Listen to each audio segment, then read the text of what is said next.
Recorded Books and One Click Digital present Mercy by B.J. Daniels, narrated by Graham Winton and directed by Inokenti Aksentiev. Chapter 1. Sweat beaded his forehead and upper lip. He tried to catch his breath, but it was impossible with the gag. It stuck to his dry tongue and cut into one corner of his mouth as he'd attempted to cry out for help. The blindfold kept him from knowing what time of day it was. He kicked, but his legs had tangled in the sweat-drenched sheets. His wrists, still bound to the headboard, were chafed raw, his aching arms numb where the restraints bit into his flesh. He didn't know how long he'd been like this. The last thing he remembered was having sex, and then asking the woman to leave. It had been a mistake picking her up at the bar and bringing her home in the first place. After that, he must have fallen asleep. He'd awakened in a panic to find himself gagged, blindfolded, and bound to the bed. That had to have been hours ago, but he had no concept of time. He'd tried everything to free himself, but the way he was trussed up, nothing worked. How long before someone would find him like this? At first, all he could think about was the embarrassment. Now he prayed for anyone to stop by, knowing how remote a chance that would be.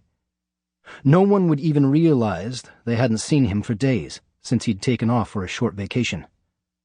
Anxiety filled him, making him fear he was losing his mind. This wasn't happening.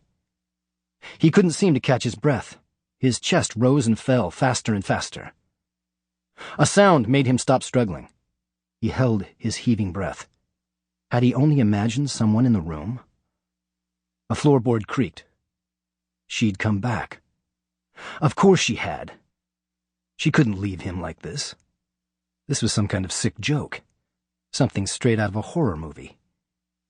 It had been his first night of vacation, so he'd thought, why not have a little fun? Maybe he should have been nicer once the fun was over. Too late to worry about that now, though. Once she cut his restraints, she would regret ever pulling this stunt on him. He tried to remember her name. Something that started with a C. Candy? Kara? Catherine? Cassie? He tried to say Cassie around the gag. It came out unintelligible. A thought suddenly struck him.